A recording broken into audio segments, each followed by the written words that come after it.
Welcome to Navigating Change, the education podcast from Tybal Education Consulting. I'm Pete Wright, and I'm here once again with Howard Tybal. Hello, Howard. Hey, Pete. How are you today? This show buoys everything else in my life. How about that? You know what? That's a perfect transition, as you often do. What are we doing today? I'm very excited about this. I don't know if you heard here, but Plymouth State University is making a dramatic shift. Really? Really, they are. They're moving from a traditional university model, one that I have been teaching in myself for many long years, and they're moving to this integrated, interdisciplinary, cluster-based model. And they believe they're going to give students a new combination of education and engaged scholarship necessary to compete successfully in an increasingly complex and interdisciplinary world. Now, this cluster-based model, this is a new kind of language for us in the business, and I am very curious what they are doing at Plymouth State University that is different, that is really going to affect change. To talk us through the change happening at the school, we're thrilled to welcome Plymouth State University President Donald Birx to the show. Don, welcome to Navigating Change. Thanks, Peter. It's great to be here. Now, I'm excited too, Pete. I was teasing about being surprised because I've known Don now you were probably there a year, Don, or maybe 6 months afterwards. And Don invited me to come up and to listen and learn and be part of a conversation that he was leading, on the skinny branches. So now we're 2.5, 3 years into it, or you are, and you're still standing, Don. That's the thing I'm most excited about. Right. Sometimes I wonder, but yeah, we're hanging in there. I can tell you that in my travels around the country, whenever I tell this story or I show your homepage or I talk about the idea of turning the model on its head, what is the value that we're producing? How do we put all of our energy and focus on producing value for the students? It's not just about having us teaching the right way, but a tackling structure. And I have yet to see an institution take something on in such a comprehensive way. So why don't you just give us a quick and dirty view of how you got to this place of coming from Penn to this with some background around the cluster model and what you inherited and a little bit about where we are today. Howard, you got to go back a little ways I was in the research world for a long time in education and also before that in industry, and looked at these ideas of how students are learning, what they're coming out with, what the needs of the external environment, not only just businesses, but grad schools, to really make successful changes. There are all these issues happening in the environment, and we've got all these students, and we're saying 70% of them are going to require a 2 or 4 year degree for the jobs that are coming up, and even the jobs that are created now. And that's a large educational pool. It's a larger percentage of students going to college than have traditionally gone to college. And you're saying, how can we engage them and train them in a way so they're enthused and excited and have the adventure of discovery while they're in school, and being so multitasking oriented, looking across disciplines, not real deep sometimes, but breadth, and being able to pull knowledge from lots of different sources. Isn't the skill that's needed the ability to synthesize information and from that make large quantum sort of leaps? The idea is, what is it that we're missing in higher ed now that's kind of over the years we've kind of siphoned out? And when you look at it, there's really two things. One is we broke apart basic and applied research after World War II so that we just did this research without thinking about the applications oftentimes. That's changing gradually now, which I think is a really good thing. And the second thing we did, we started siloing things. We were going deep, not only in the sciences, but also we took that on in the humanities. And so we ended up concentrating on a major without giving students the connected elements that they need to understand the relationship of their major and this other subject matter they're taking, so they've got a holistic education. In other words, so they're able to go out and integrate, work with teams, and really be innovative and entrepreneurial. And we seem to have left some subjects out sometimes. When I had a faculty member raise their hand and said, since when did the liberal arts leave out the sciences and mathematics? And that's a fair question, because the original liberal arts, the seven pillars, had the sciences and mathematics in there, integrated in, and even something we call geometry then, but really was the technology of the day, integrated into the subject matter that students were expected to learn. They could concentrate on a major, but they were expected to have an understanding of how these pieces fit together. And I think the approach we used, where we siloed things and then threw in a gob of gen ed courses, kind of moved away over the last maybe almost century, half century, from that interconnectedness between the idea and the reality of implementing it, and also how things fit together in a way that students could really understand. I'd have students come up to me when I was at Penn State and they'd say, why am I having to take this subject? I don't see how there's any relationship to what I'm studying. And I have faculty come up to me and say, I hate teaching this. The students don't like it. They don't pay any attention, all these kind of things.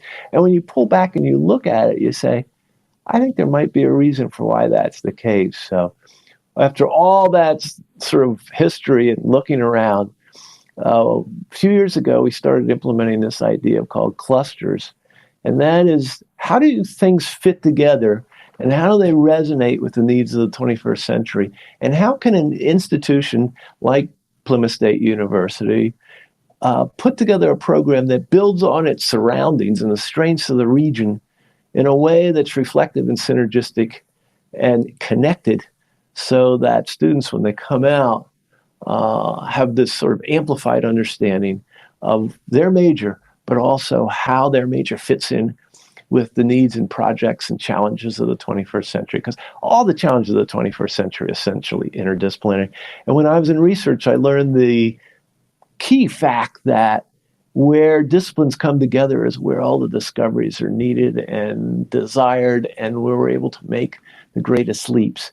So if you got students that are already coming in interested in this sort of multitasking, multifaceted framework, and we've got an educational system that matches that up, and then you've got this transition to a world that's complex and interdisciplinary, that's a good match. You start getting an education that's really aligned well with what the needs are for society, and also matches up with students and how they're coming in. And this ability to get them involved in actual projects gives us the ability to take students who might not be really great in the classroom, but are really great in the learning process. Right. Make the learning process a laboratory, right? Literally and figuratively, right? This idea that this is a place to experiment.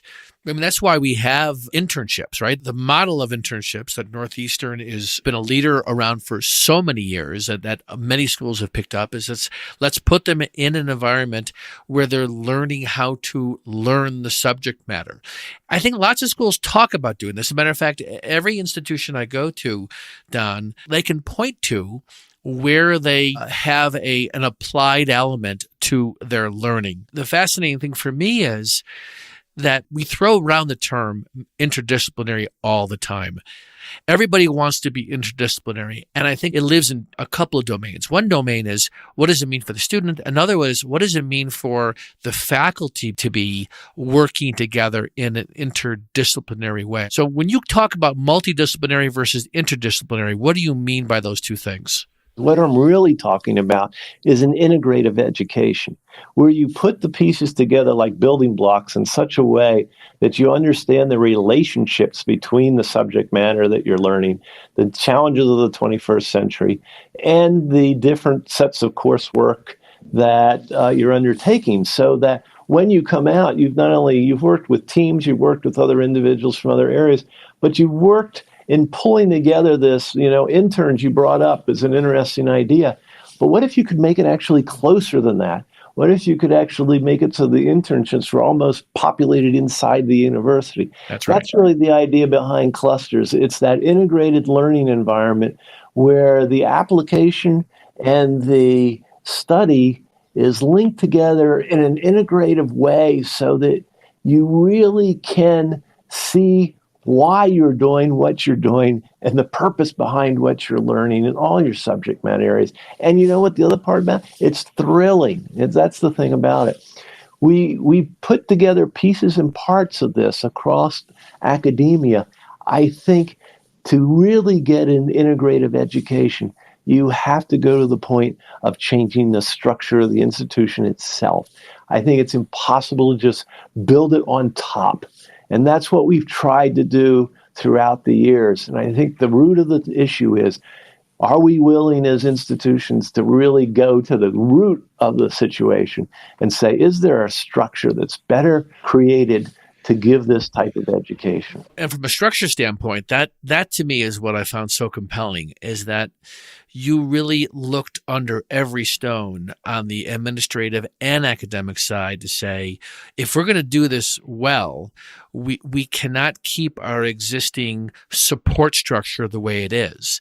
And, when I tell the story, I talk about the idea that what you're shifting from is the college model. We have, 3 colleges. We have chairs that support those colleges, and we have deans. And whether or not you keep some of those terms, you're basically stripping away the thing that is so familiar and treated as these things are sacred. When we take away what's sacred for folks, we create a high degree of ambiguity. Although I could tell from meeting with some of your faculty and administrators, there's a high degree of enthusiasm for this, but it also demands a certain kind of trust through the process. Tell us a little bit about the structural changes that have already been put in place in this, being 2.5 years into it. Well, we've started a lot of our courses now working across disciplines. So there may be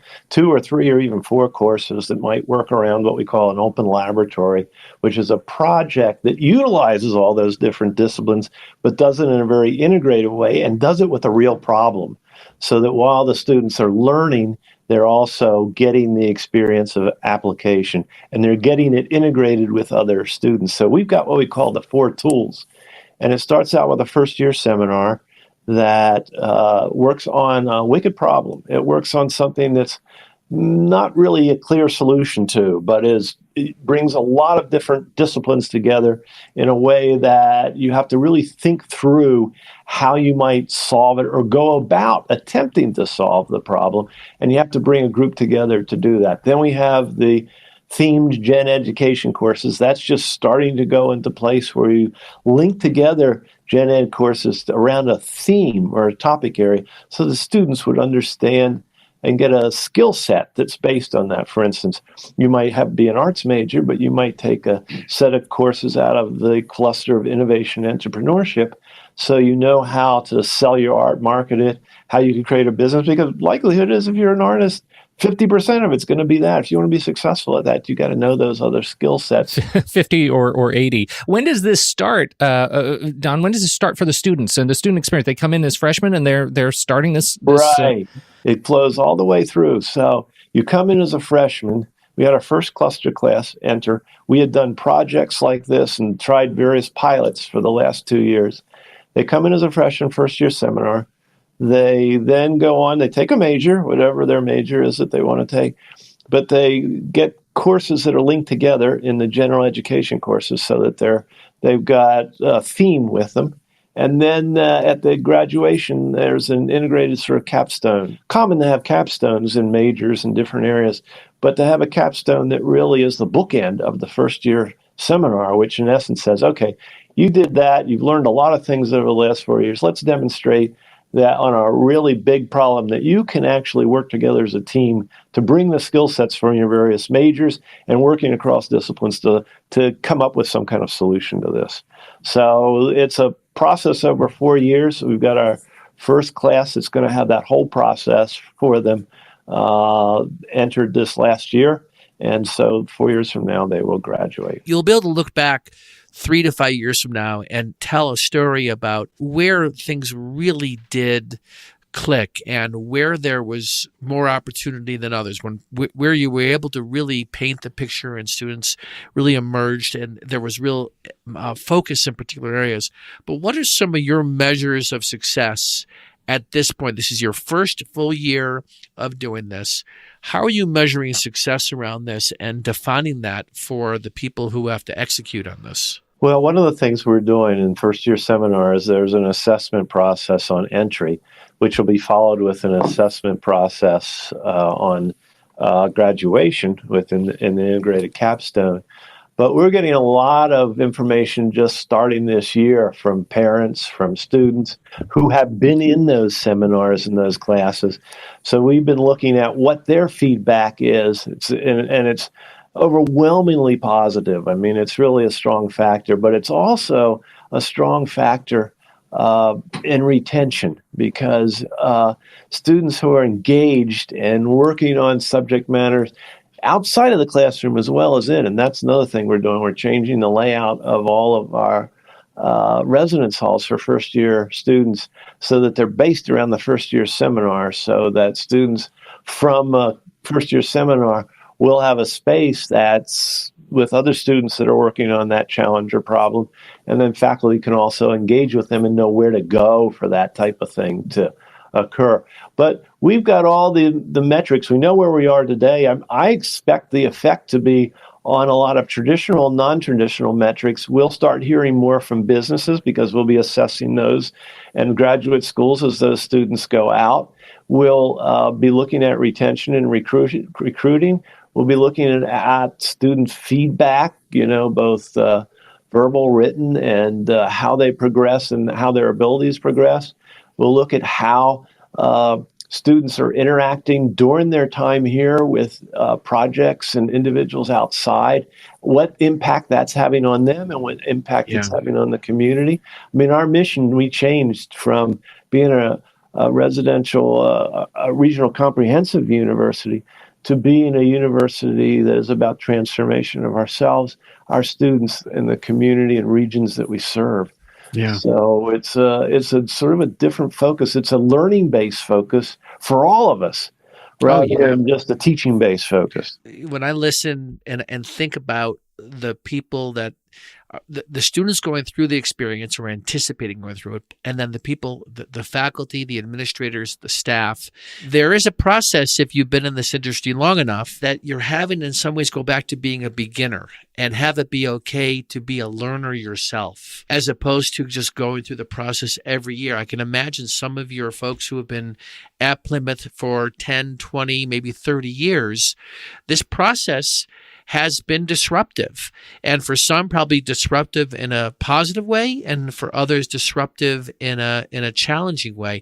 How has that been going? We're going really through uncharted territory. A lot of faculty and staff have asked me, can you show us where this is happening in other places? And you can show pieces and parts, but you can't show a transformation of an existing university like not this. Not at this scale. No. And the challenges are, and as somebody who teaches those capstone classes, there is nothing. I don't want to speak too grand about it, but it is on the short list of things that are humiliating about the role of faculty when you get students who come into a capstone class and are dumbfounded at the relationship between topics that they're studying in a capstone, that they never saw the integration of problem solving, and so this is, we may have capstone. We don't have the infrastructure to build to that. The fact that you're affecting res life, that you're affecting administration, that you're affecting, I can't. I mean, I can't wrap my head around it.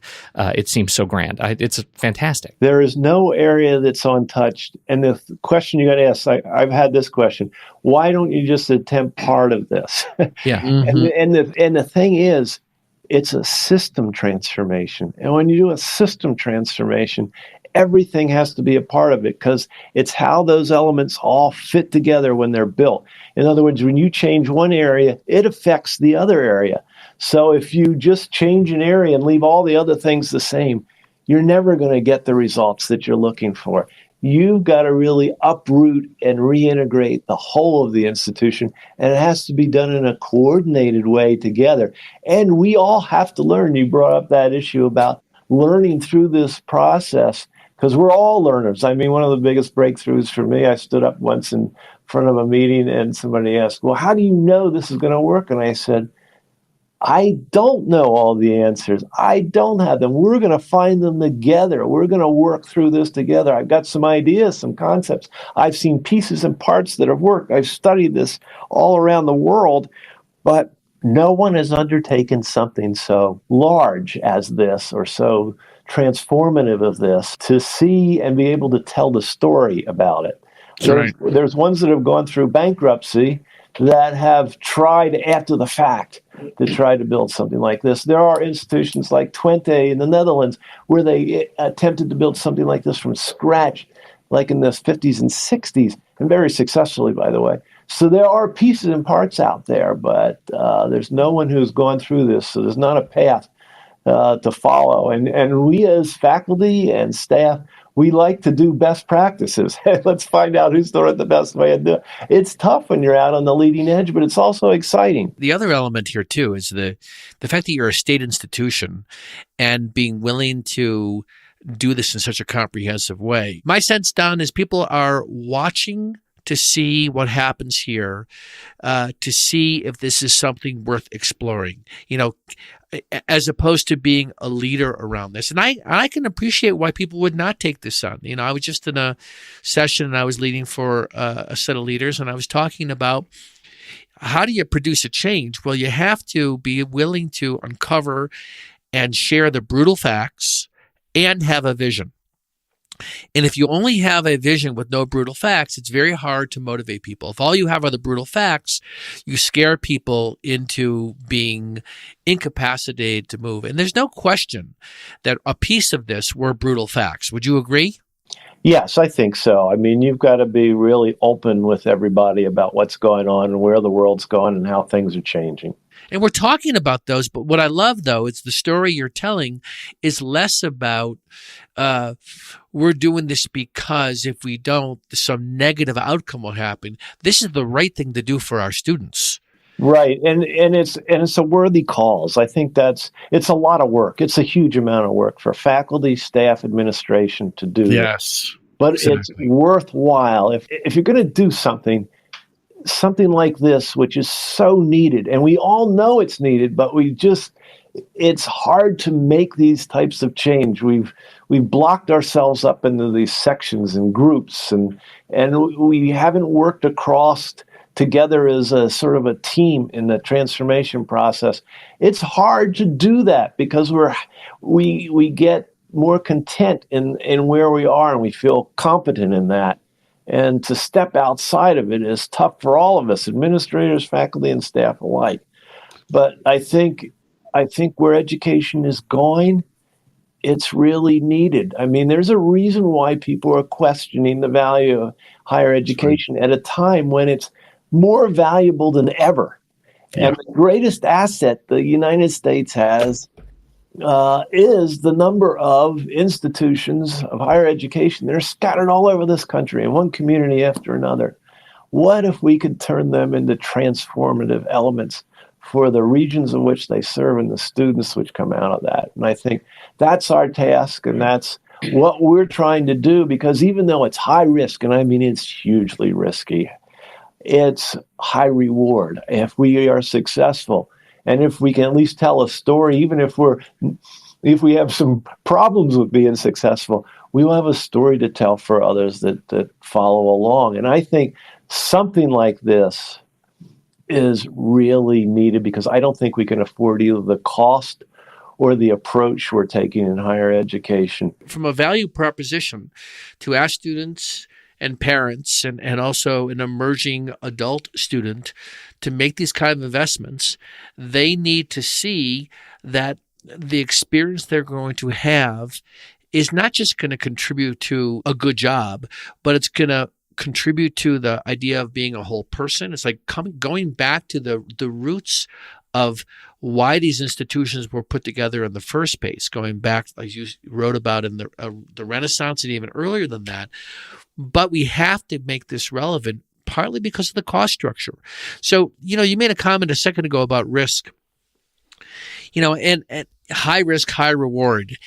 what is the risk? I mean, even if we don't change the structure, we're at risk of failing. I'm not so much concerned about the risk of the final result, because I really do believe in the final result, and I've seen the pieces of it work and the impact that it's had, particularly in the research world, but also in the educational world. But the risk is the change process itself. It's getting through it. It's getting to the other side where people are working so hard. There's so much unknown, unsure of how this is going to work, how this is going to come out. There's so much experimentation. And I think the biggest risk is of not making it to the other side. And I think we can find a path. I feel comfortable with where we're going. I think it really is the right way. I think it's badly needed in higher education, but there aren't many pathways to get there, and there's rocks all along the way. Yeah. When you say iterative, that the other side, you take 10 people, everybody will have a definition of what the other side means, right? There's the other side, which is, do enrollments improve? Do we have partnerships with our surrounding community? It seems to me that, and I've heard you say this, and I think you're demonstrating this as well as any institution I see today, is that you're taking on this idea of, we're getting out of the problem-solving business. This is a navigation issue. We are navigating new territory. And this is not going away. There is going to be some point at which we can look back and reflect and say, what successes are we having? But it's not like down. This is slowing down or going away, the kind of process about how we're going to continue to improve this. I mean, in many ways, if you do this well, you're going to continue to assess and continue to improve. And the kind of people you need around you are the kind of people that are interested and can be engaged with that way of being associated in a work environment, right? You clearly have the energy and enthusiasm to push. The people who have to execute on this have to be willing to lead through ambiguity and know that we're going to make decisions with incomplete information. This is what I'm finding more and more these days, that it is a mantra, is that our capacity to make tough decisions without all the information we have is what's needed to be able to innovate. And that's a skill set that most of us have not learned in our lifetime, to make decisions with a great deal of ambiguity around us. Well, that's why we created a whole cluster built around the ideas of innovation and entrepreneurship. Mm-hmm. Because you're right. We've got to learn how to take these risks, make those decisions. If we really want to push forward, I think part of our challenge as a society is the unwillingness to take the risk, to make mistakes, to try things that will vault us forward. We seem to be stuck with arguments between ourselves, with others, and we second guess everything to the point where it's hard to make forward progress. I think we've got to build that into not only ourselves, but our students as we go forward. And so we got one cluster is exploration and discovery, and at the other end of our 7 clusters are innovation and entrepreneurship. And the idea is to be able to take ideas, make them and put them into practice, and really work across disciplines to really push the envelope on ideas and concepts, to not get stuck.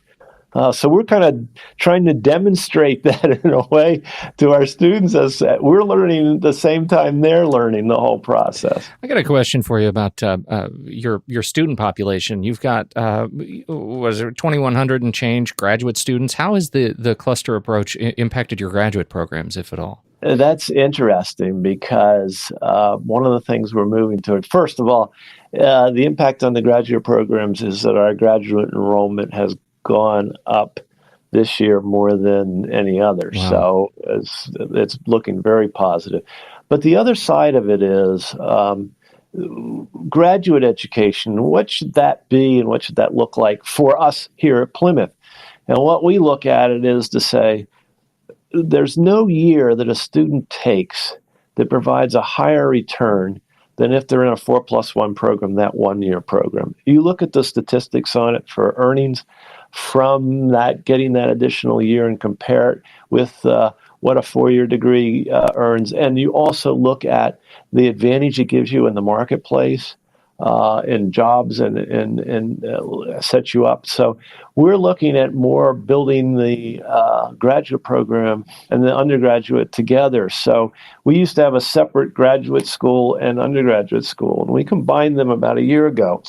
And we said, we really want to look at the process where we're creating graduate degrees that are unique with our strengths in these 7 cluster areas. And that students should think about it from the time of entry, that they are going to go, and if at all possible, go through and have a 4+1 or 3+2 program. Our goal is to get up to at least 10% of our students in the next 4 years that are taking 4+1 programs, because we really see the value of graduate students interacting with undergraduates on this project and learning space. Since we do a lot in teacher education as well, it's got a lot of value working with the high schools and things like that, but also value for giving practice and assistance in ways that enhance the undergraduate education, but also do that at the graduate level. So eventually I see us creating graduate degrees in each cluster that would be called cluster graduate degrees. In terms of the traditional model, is that still in place? Are you living in 2 worlds still in terms of the departmental structure as well as the cluster model structure, or is that now going away and it's primarily the cluster model? We're in the midst of the transition from colleges and departments to clusters. And what that means is we're running 2 operations almost in parallel. And the department chairs are taking leadership roles in the clusters. We've actually got quite a few chairs and faculty members and staff that are on what we call the transition leadership team. We've got a lot of chairs that are engaged in this process of basically working out of a job to build the clusters. And we've got the deans who are also basically working themselves out of a job to develop the clusters. So we've got, but at the same time, we have to do day-to-day activities as we're integrating and developing courses that are cluster-based, as we're developing the different 4 tool elements like the integrated capstone. You've still got to keep the traditional program alive because you got students in that pipeline. That's true. Right. That's right. And so these are very taxing years right now because you're trying to do 2 things at once. Right. But this year is probably the peak of that. Next year, we'll start going down the other side where the departments will start phasing out completely, and we'll be left with the clusters. And the deans, actually the time of the deans is to come to an end by at least December of the next year. So The time of the deans is to come to an end, waiting for the giant asteroid. Yeah. I mean, think about it, Pete, just to be able to speak that and to be willing to let people know that there's a shift coming. There's not a lot of that boldness out there. This actually gets to a question Pete and I were talking about in advance about scale. With the 6,200 student campus, and then you got campuses that are in the 30, 40, and 50,000 size campuses that look at this. Can this scale, Don, when you think about it? I think it can scale. I think the issue is you have to be willing to rethink and go back to almost what it was originally. What are colleges about? Are they just collections of seemingly sometimes related subject matter? Like, think of arts and sciences. You've got math, you've got sciences, you've got humanities. How much do the department chairs and the faculty talk amongst each other? And how much do they work with each other to actually develop coursework and ideas and concepts so that when students come out of an arts and science college, they've really got this perspective that puts the pieces all together?